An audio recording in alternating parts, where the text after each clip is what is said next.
Hello students, myself Dr. Shweta Mathur, Faculty of Commerce, Government VRG College, Gwalior. बच्चों, प्रबंध के सिद्धांत विषय के अंदर अभी तक हमने टेलर के द्वारा प्रतिपादित सिद्धांतों के बारे में विवेचना करी थी, उनके बारे में चर्चा करी थी। आज हमारी चर्चा का विषय है फ्योल के द्वारा प्रतिपादित प्रबंध के सिद्धांत और उद्देश्यों और अपवाद द्वारा प्रबंध। जहाँ हम फ्योल की बात करते हैं तो फ्योल का नाम प्रबंध के क्षेत्र में एक बहुत अच्छे गुरु के नाम की तरह से लिया जाता है। उन्होंने हमारे प्रबंध के लिए एक आधारभूत स्तंभ हमें प्रदान किया है अपने सिद्धांतों के द्वारा, और उसी प्रकार से टेलर ने भी हमें आधारभूत स्तंभ प्रोवाइड किया। आज जानते हैं हम कि टेलर और फ्योल दोनों के समय जो थे समय समान था, लेकिन फिर भी उनकी विचारधाराओं में भिन्नता कहाँ थी और क्यों थी। ठीक, तो टेलर ने हमें क्या दिया था? कारखाना स्तर पर वैज्ञानिक प्रबंध का उन्होंने विकास किया था, जबकि फ्योल ने उपक्रम स्तर पर प्रशासनिक प्रबंध का विकास किया था। टेलर ने मूल रूप से श्रमिकों की उत्पादकता बढ़ाने को लक्ष्य बनाया था, जबकि फ्योल ने प्रशासनिक स्तर पर सुधार करके संपूर्ण उपक्रम की कार्य क्षमता बढ़ाने पर बल दिया था। टेलर के जो वैज्ञानिक प्रबंध थे, इनका श्रमिकों ने बहुत विरोध किया था, लेकिन जो फ्योल के प्रिंसिपल्स थे उनका कहीं पे भी कोई विरोध नहीं किया गया था। इसीलिए फ्योल के जो 14 उनके द्वारा प्रतिपादित सिद्धांत हैं, उनको आज भी प्रबंधन के क्षेत्र में माना जाता है और अप्लाई किया जाता है। तो आइए जानते हैं फ्योल के बारे में एक संक्षिप्त परिचय। फ्योल का जन्म सन 1841 में फ्रांस में हुआ था। फ्रांस में जन्मे थे ये। सन 1860 में इन्हें फ्रांस की एक बड़ी कोयला खान कंपनी में इंजीनियर नियुक्त किया गया था। 1872 में वे इसी कंपनी में प्रबंधक तथा 1888 में प्रबंध संचालक बन गए और अगले 30 वर्ष तक वे इसी स्थान पर कार्य करते रहे थे। इस सर्वोच्च पद पर आसीन होने के कारण फ्योल ने उच्च स्तर पर प्रबंध की समस्याओं का गूढ़ अध्ययन किया और उन्होंने 1960 में फ्रेंच भाषा में जनरल एंड इंडस्ट्रियल मैनेजमेंट पुस्तक प्रकाशित की, जिसका 1929 में अंग्रेजी अनुवाद किया गया था। तो ये उनका एक संक्षिप्त उनके जीवन का एक विवरण था। तो इतने महान व्यक्ति थे वो, जिन्होंने हमें बहुत अपनी नॉलेज के हिसाब से, अपनी प्रैक्टिकल ऑब्जर्वेशंस के हिसाब से उन्होंने जो सिद्धांत बनाए वो हमारे लिए बहुत ही उन्होंने अभूतपूर्व कार्य किया। आइए जानते हैं कि ये सिद्धांत थे क्या क्या। ठीक है, फ्योल द्वारा principles of management by Fayol ने जो प्रबंधन के सिद्धांत दिए वो क्या क्या सिद्धांत थे। पहला उनका सिद्धांत है हमारा आपका division of work. Division of work से क्या समझ में आता है हमें?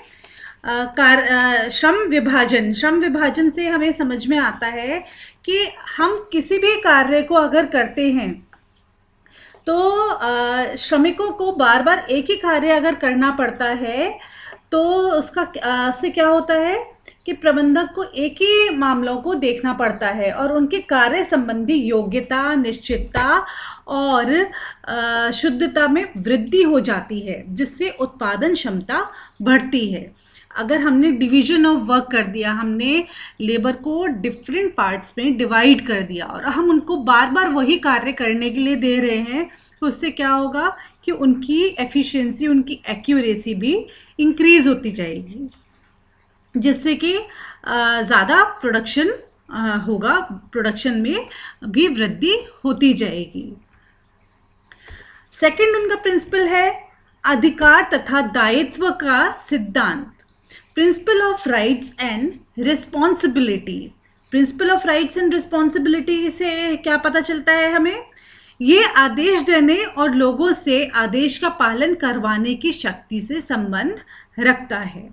मतलब हमारे पास अधिकार भी होना चाहिए और दायित्व भी होना चाहिए। फ्योल ने कहा कि अगर आप किसी को दायित्व सौंप रहे हो तो उसके पास उस कार्य को करने के लिए अधिकार भी होना चाहिए, ठीक है ना।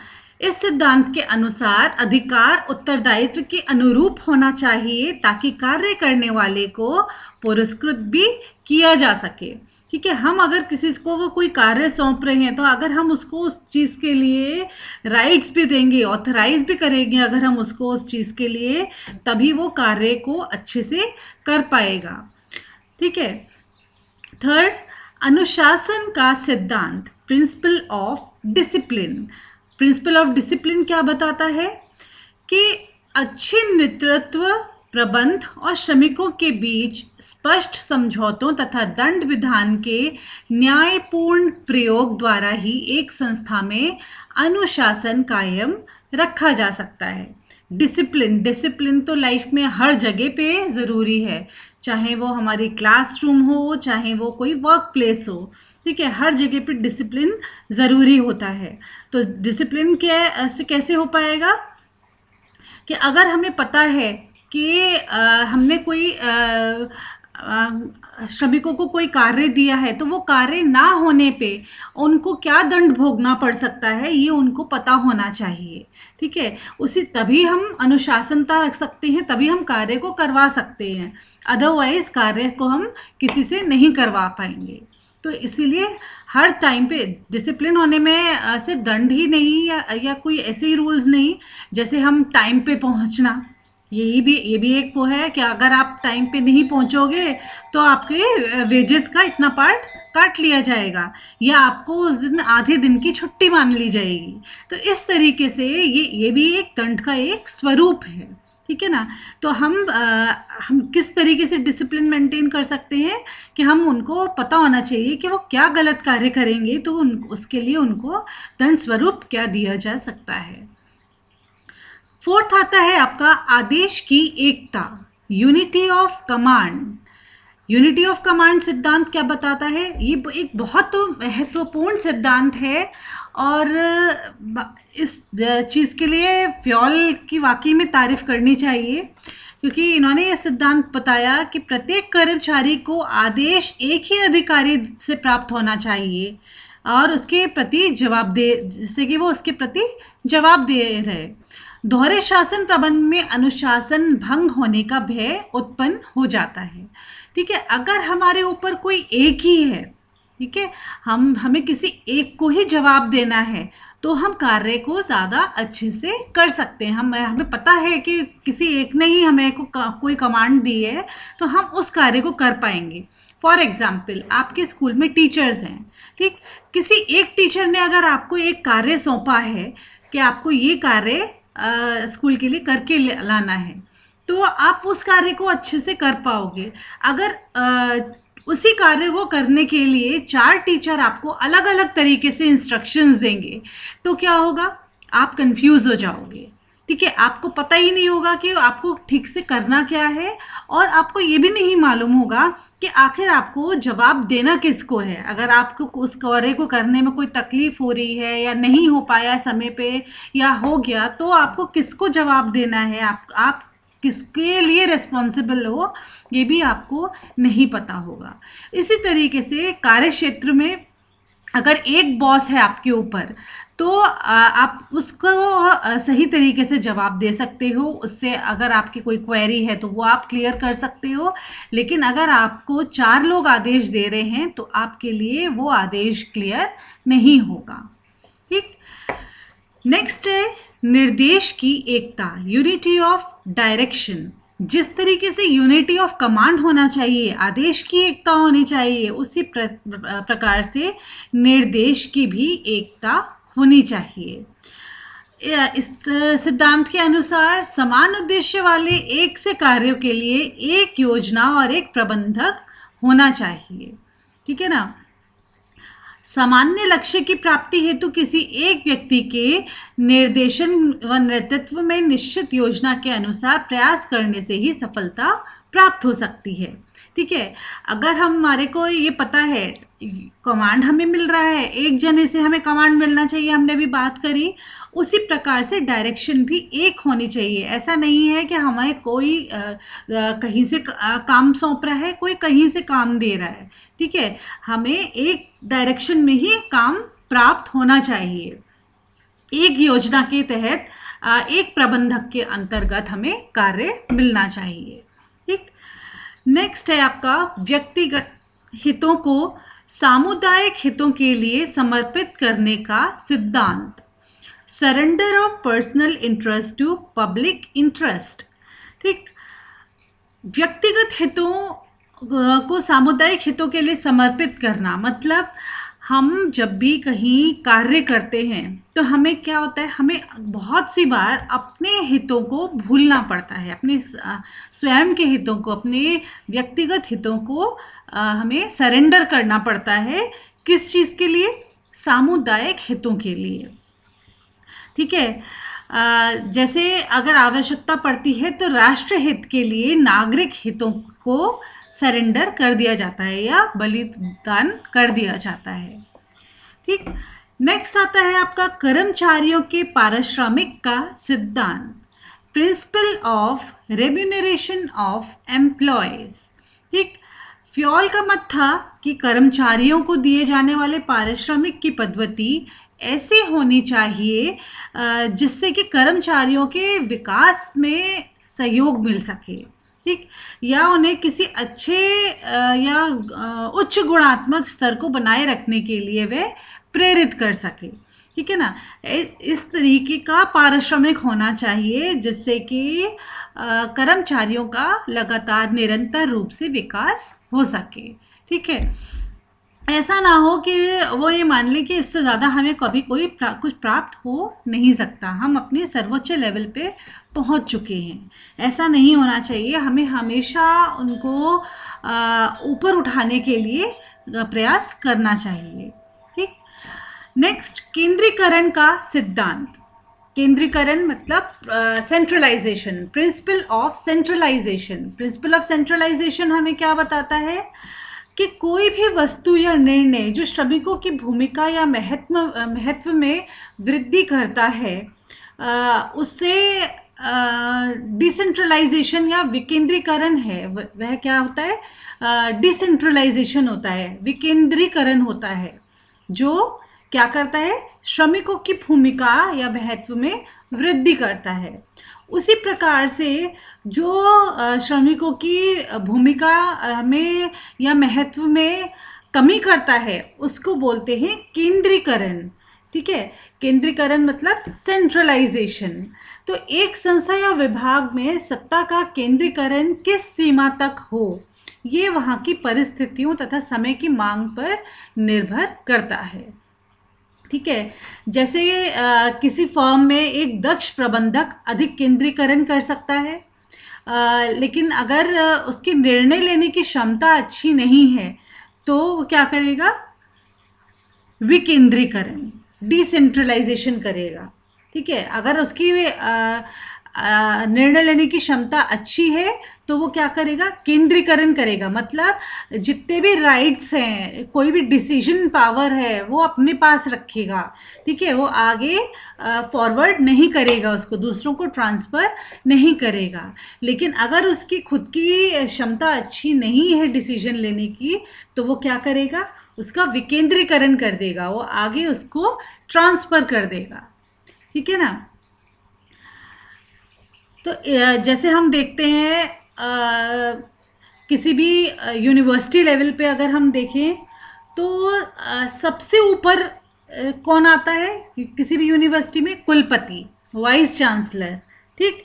उसके नीचे आते हैं डीन, किसी भी जो है वो सब्जेक्ट से रिलेटेड हो, जैसे वाणिज्य संकाय के डीन, हम कला संकाय के डीन, ठीक। उससे नीचे आते हैं आपके विभागाध्यक्ष, एचओडी, ठीक है, चाहे वो प्रबंध विभाग के हों, चाहे वाणिज्य विभाग के हों, चाहे कला विभाग के हों, ये सारे उसके नीचे लेवल पे आते हैं, ठीक। उससे नीचे आते हैं प्रोफेसर, प्रोफेसर प्रबंध के, प्रोफेसर कला के, प्रोफेसर वाणिज्य के, ठीक है। तो ये नेक्स्ट लेवल प्रोफेसर का हुआ। और सबसे निचले स्तर पे आते हैं विद्यार्थी, ठीक। तो ये जो आपके पुल है, फ्योल का पुल बनाया है ये, जिसके द्वारा जो है वो हम देख सकते हैं कि वाइस चांसलर के पास क्या होगी, सबसे ज़्यादा पावर होगी, ठीक है, उसके पास सबसे अधिक पावर रहेगी। उसके बाद डीन, उसके बाद एचओडी, उसके बाद प्रोफेसर, और बच्चों के पास ज़्यादा पावर नहीं रहती, ठीक है ना। तो ये हमारा केंद्रीकरण का उन्होंने सिद्धांत दिया। नेक्स्ट आता है आपका स्केलर चेन, ठीक। स्केलर चेन का सिद्धांत, स्केलर चेन का सिद्धांत जो है वो हमारा, जो मैंने अभी आपको बताया, ये जो बनता है, मैं आपको दिखाती हूँ, ये देखिए,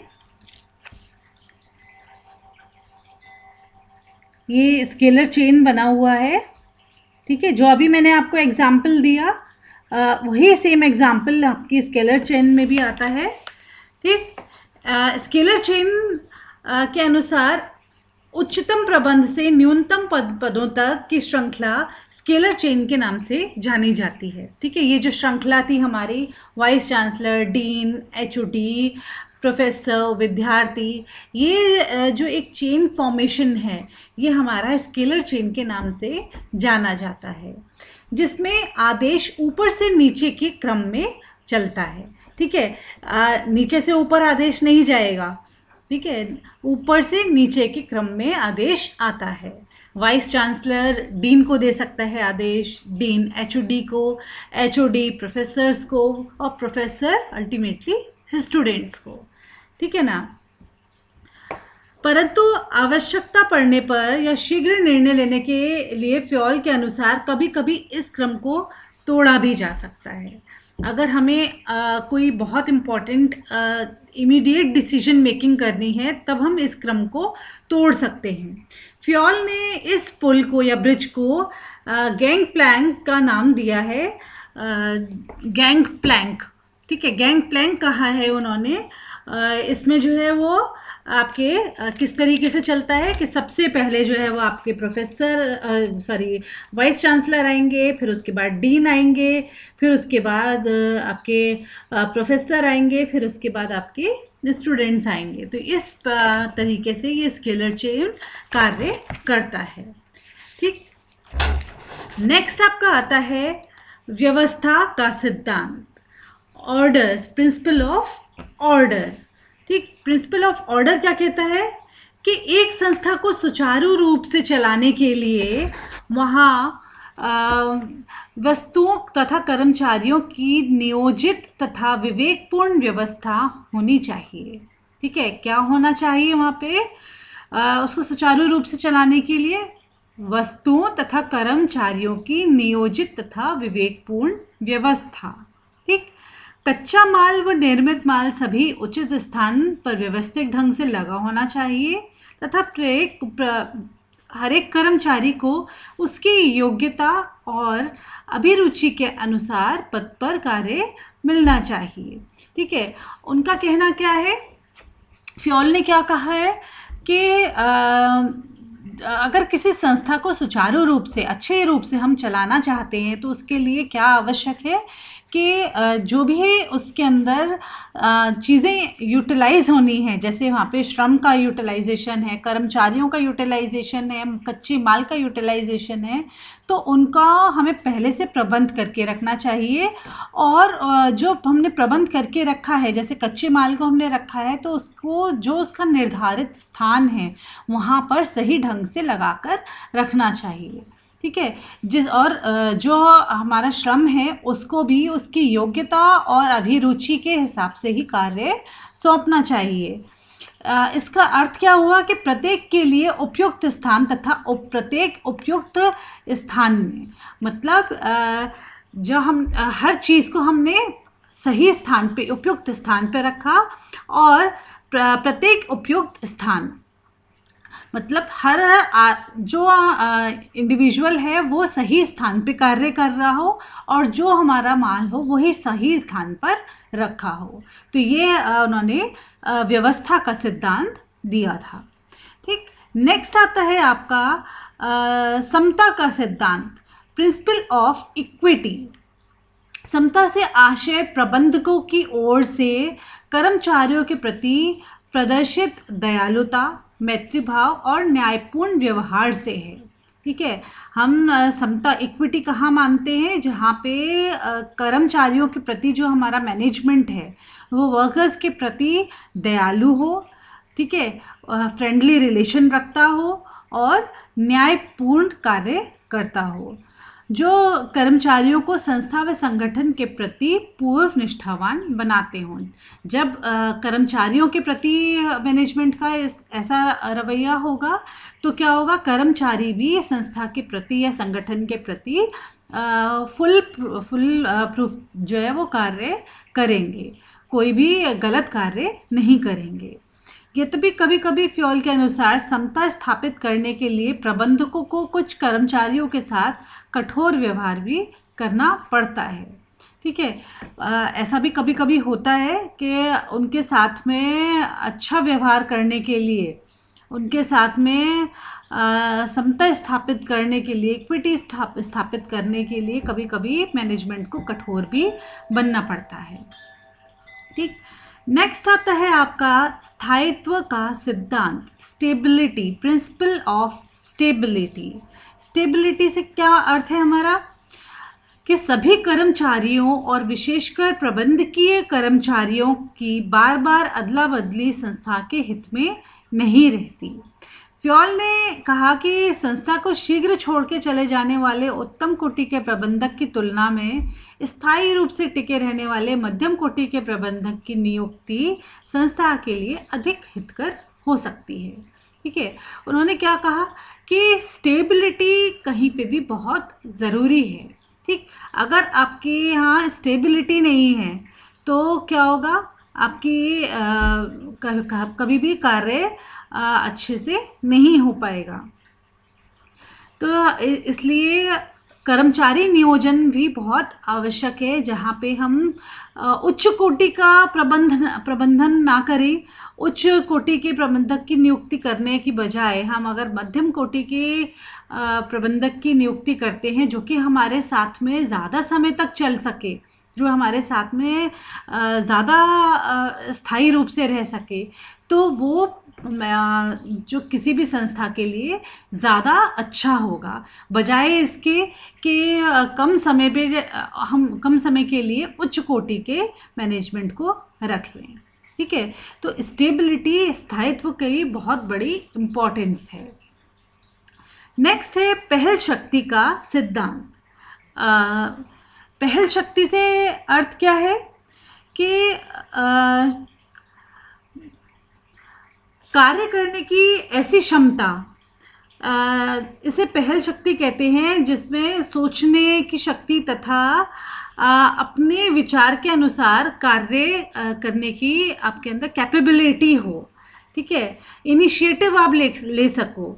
तो प्रत्येक व्यक्ति के अंदर इस तरीके की दृष्टि होती है, कि वो स्वाभाविक रूप से जो है वो सोचता भी है और अपने विचार के अनुसार कार्य करने की क्षमता भी रखता है। यह संस्था के हित में भी है कि प्रबंधकों तथा अन्य कर्मचारियों को विचारों के क्रियान्वयन की स्वतंत्रता प्रदान कर उनको पहल शक्ति को प्रोत्साहित करे।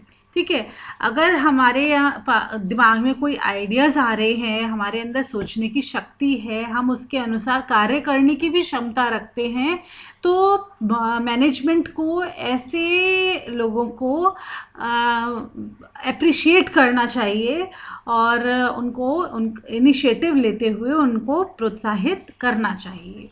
ठीक, नेक्स्ट, एकता की भावना, एस्प्रिट डी कॉर्प्स।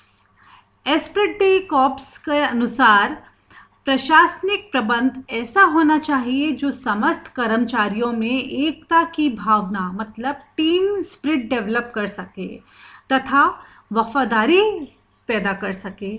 ठीक है, लॉयल्टी डेवलप कर सके और टीम स्पिरिट डेवलप कर सके। इस संबंध में फ्योल ने प्रबंधकों को दो निम्न बातों को ध्यान में रखने का परामर्श दिया है। ठीक है, उन्होंने क्या कहा कि दो बातों को हमेशा ध्यान में रखना चाहिए प्रबंधकों को। प्रथम, उन्हें विभाजित करो और शासन करो। डिवाइड एंड रूल नीति का लेश मात्र भी अनुसरण नहीं करना चाहिए। ठीक है, डिवाइड एंड रूल जो पद्धति है उसको बिल्कुल भी फॉलो नहीं करना चाहिए। ठीक है, और दूसरा वो कहते हैं कि गलत कार्य करने वाले कर्मचारियों से लिखित स्पष्टीकरण की बजाय मौखिक रूप से बात करके उन्हें सही मार्ग पर लाया जाना चाहिए। ठीक है, उन्होंने दो बातें कही हैं कि आप कब टीम स्पिरिट डेवलप करें और साथ के साथ लॉयल्टी डेवलप करें। ठीक है, वफादारी डेवलप करें और एकता की भावना को डेवलप करें, जिससे कि एनवायरनमेंट, इंटरनल एनवायरनमेंट जो है वो अच्छा रहे और जिससे कि लोगों के कार्य करने की क्षमता भी बढ़े, जब उनकी इच्छा बढ़े और उनकी क्षमता भी बढ़े। वो कैसे बढ़ सकती है कि पहली बात तो मैनेजमेंट को डिवाइड एंड रूल का यूज़ नहीं करना चाहिए कि हमने श्रम को विभाजित कर दिया, विभाजित करके शासन किया, मतलब हमने उनके बीच में फूट डाल दी। ठीक है, और फिर हम उनके ऊपर शासन करें, ऐसा नहीं करना चाहिए। और दूसरा उन्होंने कहा कि अगर कोई गलत कार्य कर रहा है तो उससे लिखित में मांगने की बजाय हमें उससे बात करनी चाहिए, उससे मुँह मुँह बात करके उन प्रॉब्लम्स को सॉल्व करना चाहिए। ठीक है, तो इस तरीके से हमने अभी पढ़ा कि फ्योल के ने कौन कौन से सिद्धांत प्रतिपादित किए हैं और उनकी हमारे प्रबंधन के अंदर क्या भूमिका है। ठीक, नेक्स्ट हमारा टॉपिक आता है उद्देश्यों व अपवाद द्वारा प्रबंध, management by objectives and exceptions. ठीक है, पहले हम देखते हैं कि अपवाद द्वारा प्रबंध से क्या अर्थ है। ठीक है, उद्देश्यों द्वारा प्रबंध एक प्रणाली है जिसमें प्रबंधक एवं संपूर्ण उपक्रम दोनों की कार्य कुशलता में सुधार करने के लिए प्रत्येक विभाग तथा व्यक्तिगत प्रबंधक के स्तर पर उद्देश्यों का निर्धारण किया जाता है। ठीक, पीटर एफ ड्रकर ने ये परिभाषा दी है। इनके अनुसार management by objectives is regarded as a system for improving performance both of the individual managers and the enterprise as a whole by setting of objectives at the corporate departmental and individual managers level। ठीक, उन्होंने क्या कहने की कोशिश करी है इसके अंतर्गत कि उद्देश्यों द्वारा प्रबंध क्या है, एक प्रणाली है जिसमें प्रबंधक एवं संपूर्ण उपक्रम दोनों की कार्यकुशलता में सुधार करने के लिए प्रत्येक विभाग तथा व्यक्तिगत प्रबंधन के स्तर पर उद्देश्यों का निर्धारण किया जाता है। मतलब हम ऑब्जेक्टिव्स को सेट कर दें। ठीक, हम अपने उद्देश्यों को निर्धारित कर दें, चाहे वो हम कहीं पे भी हों, चाहे हमारा कोई उपक्रम हो, चाहे हम प्रबंधन कर रहे हों, हम कहीं पे भी हों, हम अगर उद्देश्यों को सेट कर देते हैं, अपनी गोल्स को सेट कर देते हैं, ऑब्जेक्टिव सेट कर देते हैं, तो हम अच्छा प्रबंधन कर सकते हैं। ठीक, अब देखते हैं कि उद्देश्य द्वारा प्रबंध के लाभ अथवा महत्व क्या क्या है। ठीक, हम इसको उद्देश्य द्वारा प्रबंधन को MBO के नाम से भी जानते हैं, मैनेजमेंट बाय ऑब्जेक्टिव्स। ठीक, मैनेजमेंट बाय ऑब्जेक्टिव्स के हमारे क्या क्या इम्पोर्टेंस है या क्या क्या एडवांटेजेस हैं। इस श्रृंखला में पहली एडवांटेज आती है इनकी कुशल निष्पादन, ऑप्टिमम परफॉर्मेंस। ऑप्टिमम परफॉर्मेंस से अंतर है इस विधि के समस्त उपक्रम में पूर्व निर्धारित लक्ष्यों को प्राप्त करने के लिए एक अनुकूल वातावरण बना दिया जाता है। ठीक है, जिसके द्वारा प्रबंध की निष्पादन में सुधार होता है, क्योंकि उपक्रम की समस्त क्रियाएं उद्देश्यों पर आधारित होती हैं। ठीक है, ऑप्टिमम परफॉर्मेंस, कुशल निष्पादन से क्या अर्थ है कि अगर हम किसी चीज़ का कुशल निष्पादन चाहते हैं, ऑप्टिमम परफॉर्मेंस हम चाहते हैं, तो उसके लिए हमें क्या करना पड़ता है कि हम पूर्व निर्धारित जो हमारे लक्ष्य हैं, जो हमने प्री डिसाइडेड हमारे गोल्स हैं, उनको प्राप्त करने के लिए अनुकूल हम वातावरण बनाते हैं। ठीक है, प्रबंध के निष्पादन में हम सुधार करते हैं, जो हमारा परफॉर्मेंस है उसको हम सही करते हैं, उसके अंदर चेंजेस करते हैं, डेवलप करते हैं उसको। और जब समस्त उपक्रम की क्रियाएं उद्देश्यों पर आधारित होती हैं, तो तब हम ये कह पाते हैं कि हम ऑप्टिमम परफॉर्म कर रहे हैं, कुशल निष्पादन कर सकते हैं। ठीक, किसके द्वारा कर सकते हैं?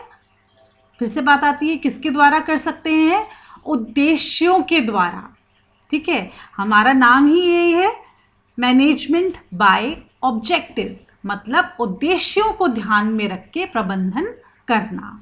ठीक, सेकंड आता है टीम भावना का विकास, डेवलपमेंट ऑफ टीम स्पिरिट। ठीक, अभी हमने परिभाषा में पढ़ा था कि टीम स्पिरिट का होना भी आवश्यक है। टीम स्पिरिट का होना आवश्यक क्यों है? समूह के सभी सदस्य अपने उद्देश्यों का निर्धारण अपने अधिकारियों के साथ मिलकर करते हैं। इसमें उनकी टीम भावना विकसित होती है, जिससे लाभ संस्था को मिलता है। ठीक है, अगर टीम स्पिरिट नहीं होगी तो क्या होगा? उद्देश्यों तक हम पूरी तरीके से नहीं पहुंच पाएंगे। अगर कोई भी मतभेद हमारे बीच में चल रहे हैं, ठीक है, मैनेजमेंट के बीच में, श्रमिकों के बीच में कोई भी मतभेद हैं, तो वो कार्य उतनी अच्छी से नहीं कर पाएंगे। ठीक है ना, तो उससे क्या होगा? हम अपने गोल तक नहीं पहुंच पाएंगे। इसी कारणवश टीम भावना का होना, टीम भावना का विकास होना किसी भी संस्था में बहुत आवश्यक है। ठीक, नेक्स्ट, प्रबंध की कार्यक्षमता में वृद्धि, increase in efficiency of management. Management की कार्यक्षमता में वृद्धि कैसे हो सकती है कि प्रबंधकों के कार्य, निर्णय तथा क्रियाओं उद्देश्यों के अनुरूप होते हैं। ठीक है, इसलिए साधनों का प्रयोग भी अधिकतम कुशलता से होता है, जिससे कार्य क्षमता में वृद्धि होती है। क्या होता है कि जितने भी कार्य, चाहे वो प्रबंधक ही क्यों ना हो, जितने भी कार्य वो कर रहे हैं, वो किसके हिसाब से कर रहे हैं? ऑब्जेक्टिव्स जो सेट किए हुए हैं पहले से, उनके हिसाब से, उन उद्देश्यों के हिसाब से।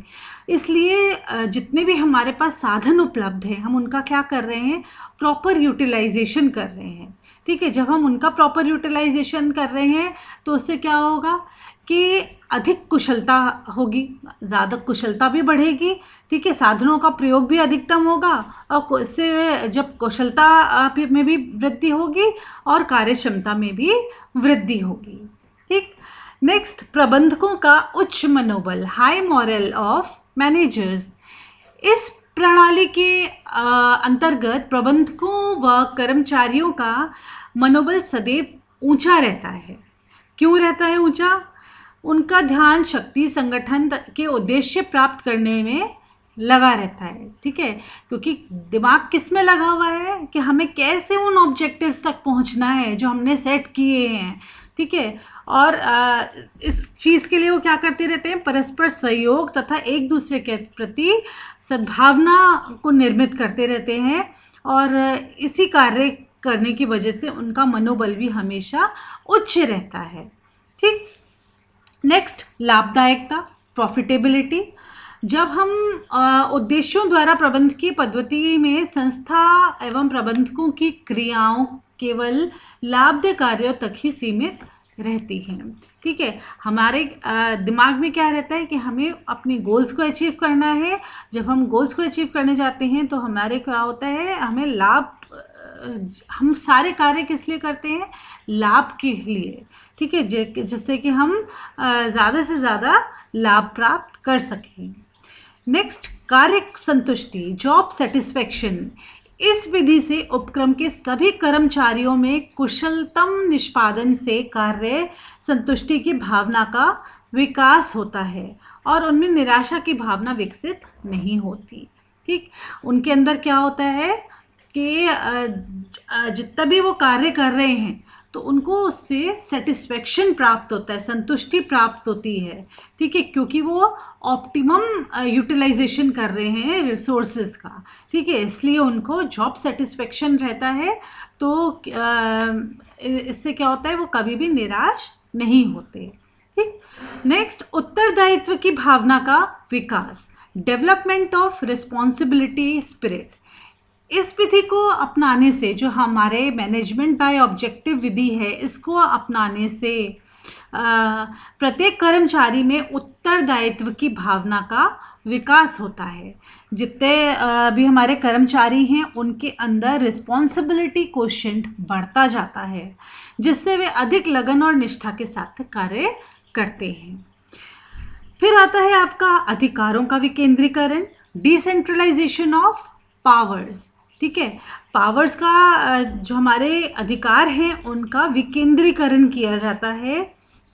प्रबंधक अपने अधिकारों को प्रत्यायोजन अपने अधीनस्थों को कर देते हैं। इससे विकेंद्रीकरण संगठन के लाभ प्राप्त होते हैं, ठीक है। जब विकेंद्रीकरण कर देते हैं तो क्या है, दूसरा जो लेवल वाला है, जो हमारे से निचले स्तर पे है, उसको भी राइट प्राप्त होते हैं, अधिकार प्राप्त होते हैं, जिससे कि वो कार्य करने में और इंटरेस्टेड हो जाता है और बेहतर तरीके से कार्य को करता है, ठीक। उत्तम नियंत्रण, गुड कंट्रोल।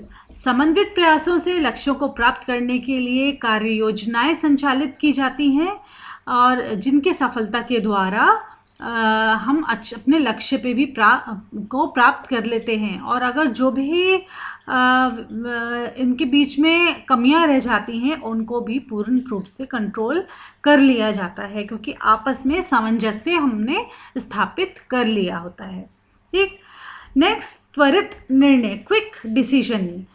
इस प्रणाली में कर्मचारी की आंतरिक समस्याओं के संबंध में प्रबंधक तत्काल निर्णय ले लेते हैं और उनकी समस्याओं को भी तुरंत हल कर देते हैं।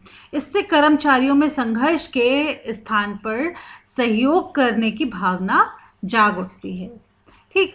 तो ये कुछ हमारे थे इम्पॉर्टेंस और एडवांटेजेस MBO के, मैनेजमेंट बाय ऑब्जेक्टिव के, ठीक।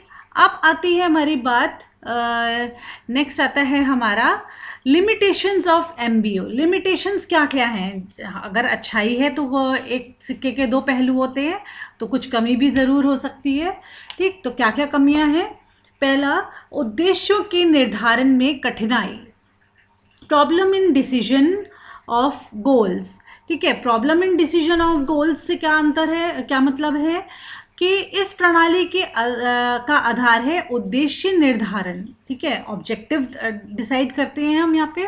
ये कार्य प्रबंधकों तथा उनके अधीनस्थों के सहयोग से किया जाता है, परंतु उद्देश्य निर्धारण का कार्य व्यवहार में अत्यंत कठिन होता है, ठीक। क्यों कठिन होता है, क्योंकि उपक्रम के सामान्य उद्देश्य, योजना, नीतियाँ, उद्योग की स्थिति, सरकार की आर्थिक या औद्योगिक नीतियाँ, उपक्रम की योजना के आधार आदि अनेक तत्व उद्देश्यों के निर्धारण को प्रभावित करते हैं। अतः उद्देश्यों के निर्धारण की प्रक्रिया अत्यंत जटिल हो जाती है, क्योंकि हम सिर्फ अपने लिए ही डिसाइड नहीं कर रहे, अपने लिए ही ऑब्जेक्टिव फ्रेम नहीं कर रहे। हम जब अपने ऑब्जेक्टिव फ्रेम करते हैं तो क्या होता है, अपने जब गोल बनाते हैं तो क्या होता है, हमें इन सब चीज़ों के बारे में भी ध्यान रखना पड़ता है कि औद्योगिक नीति क्या है, उपक्रम की योजनाएं क्या हैं, सरकार की आर्थिक नीतियाँ क्या क्या चल रही हैं, उद्योग की स्थिति क्या है, उद्देश्य क्या हैं, ये सभी चीज़ें हमें मिला के अपने गोल्स को सेट करना होता है। इसलिए उनके निर्धारण में कठिनाइयाँ आती हैं। ठीक, नेक्स्ट आता है आपका time consuming technique. Time consuming technique है, समय लेने वाली तकनीक है, बिल्कुल समय लेने वाली तकनीक है, क्योंकि उद्देश्यों का निर्धारण करने में ही हमारा काफ़ी समय बर्बाद हो जाता है, क्योंकि उसका मूल्यांकन करने में भी काफ़ी समय लगता है। उत्पादन में वृद्धि हो सकती है, किंतु उत्पादकता में हम वृद्धि नहीं कर पाते। ठीक है, उत्पादन में तो वृद्धि कर पाते हैं, किंतु उत्पादकता में वृद्धि हम नहीं कर पाते। ठीक है, तो इस तरीके से जो है वो हम कह सकते हैं कि टाइम कंज्यूमिंग टेक्निक भी है। ठीक है ना। तो नेक्स्ट आपका आता है योग्य एवं प्रशिक्षित प्रबंधकों का अभाव। योग्य और प्रशिक्षित प्रबंधकों का अभाव कैसे है? Absence of trained and eligible managers. Absence of trained and eligible managers से मतलब है कि इस विधि को अपनाने के लिए जिस योग्यता के प्रबंधकों की आवश्यकता होती है, उस योग्यता के प्रबंधक हमें नहीं मिल पाते। ठीक है, ज़रूरी नहीं है कि हमेशा हमें ऐसे प्रबंधक मिल जाएं जो हमने जो पॉलिसीज़ बनाई हैं, जो हमने अपने ऑब्जेक्टिव्स बनाए हैं, उसके अकॉर्डिंग ही कार्य कर सकें। ठीक है, इस विधि अधीनस्थों की भागीदारी पर आधारित है, किंतु व्यवहारिक रूप में ये देखा जाता है कि अधिकारी और कर्मचारियों में आपस में सहयोग नहीं होता। ठीक है ना। Absence of trained and eligible managers. ठीक, फिर आता है आपका लोच का अभाव, एब्सेंस ऑफ फ्लेक्सिबिलिटी। जहाँ हम गोल सेट कर लेते हैं तो हम क्या हो गया, हमने अपना एक निर्धारित कर लिया, लक्ष्य निर्धारित कर लिया कि हमें वहाँ तक पहुँचना है, तो उसमें फ्लेक्सिबिलिटी, लोच की कमी पाई जाती है कि हम उसमें इतनी जल्दी से अपनी चीज़ों को चेंज नहीं कर पाते। ठीक है, नेक्स्ट आता है आपका अनुचित दबाव, अननेसेसरी प्रेशर। इस विधि में प्रबंधकों पर अनावश्यक दबाव रहता है, क्योंकि उन्हें उस गोल तक पहुंचना रहता है। इसलिए उस दबाव के अंदर वो उत्पादन में तो वृद्धि कर लेते हैं, किंतु उनकी खुद की उत्पादकता जो होती है उस पर कोई पॉजिटिव अंतर नहीं पड़ता। ठीक, नेक्स्ट आता है भरार्पण का विरोध, अगेंस्ट डेलीगेशन। इस प्रणाली में अधिकारों का भारार्पण करना पड़ता है, किंतु व्यवहार में इस कार्य में अनेक कठिनाइयाँ आती हैं। फलस्वरूप उद्देश्यों द्वारा प्रबंध एक स्वप्न मात्र बनकर रह जाता है। ठीक है, स्वप्न मात्र बनकर क्यों रह जाता है? क्योंकि बहुत जो है वो इसमें कठिनाइयाँ आती हैं। डेलीगेशन ऑफ अथॉरिटीज़ हम नहीं कर पाते इतनी आसानी से, इसलिए हम, क्योंकि हमें ऐसा पर्सन भी चाहिए जिसको हम अपनी जो हमारे भार है हम उसको ट्रांसफ़र कर सकें, उतना काबिल इंसान हमें मिलना चाहिए। ठीक है, इसलिए वो नहीं हो पाता, तो हमें उसके अंदर बहुत कठिनाइयाँ का सामना करना पड़ता है। नेक्स्ट आता है आपका गुणात्मक उद्देश्यों की बलि, सेक्रीफाइसिंग दी क्वालिटेटिव ऑब्जेक्टिव्स। इस पद्धति में गुणात्मक उद्देश्यों का कम महत्वपूर्ण मानकर उन्हें हम साइड लाइन करके रख देते हैं। ठीक है, यहाँ पे हम अपने गोल को अचीव करने में लगे होते हैं, इसलिए हम गुणों को भूल जाते हैं। हमारे जो क्वालिटेटिव ऑब्जेक्टिव हैं वो हमारे साइड लाइन हो जाते हैं। ठीक, नेक्स्ट आती है आपकी संतुलन की समस्या, problem of balancing. Problem of balancing हमारी क्या है कि अल्पकालीन एवं दीर्घकालीन उद्देश्यों में समन्वय स्थापित करना भी एक जटिल कार्य है। जो हमारे शॉर्ट टर्म ऑब्जेक्टिव्स हैं और जो लॉन्ग टर्म ऑब्जेक्टिव्स हैं उनके बीच में हम बैलेंसिंग प्रॉपर तरीके से नहीं कर पाते। ठीक।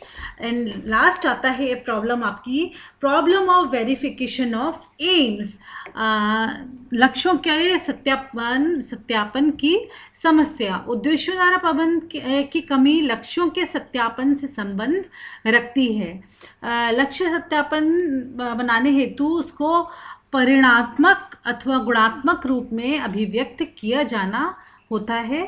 लक्ष्यों की परिणात्मक अभिव्यक्ति गुणात्मक अभिव्यक्ति से सरल होती है, इसलिए उन क्षेत्रों में भी परिणात्मक अभिव्यक्ति का व्यर्थ प्रयास किया जाता है जिन क्षेत्रों में मात्रात्मक अभिव्यक्ति लक्ष्य निर्धारण करना असंभव होता है। ठीक है, तो सबसे बड़ी प्रॉब्लम हमें क्या आती है इसके अंदर, problem of verification of AIIMS. जो हमने एम्स स्टेब्लिश किए हैं उनको हम वेरीफाई नहीं कर पाते। ठीक, तो ये कुछ समस्याएं हमारी आती हैं जब हम उद्देश्यों द्वारा प्रबंध करते हैं। ठीक, नेक्स्ट हमारा टॉपिक है एक्सेप्शन। प्रबंध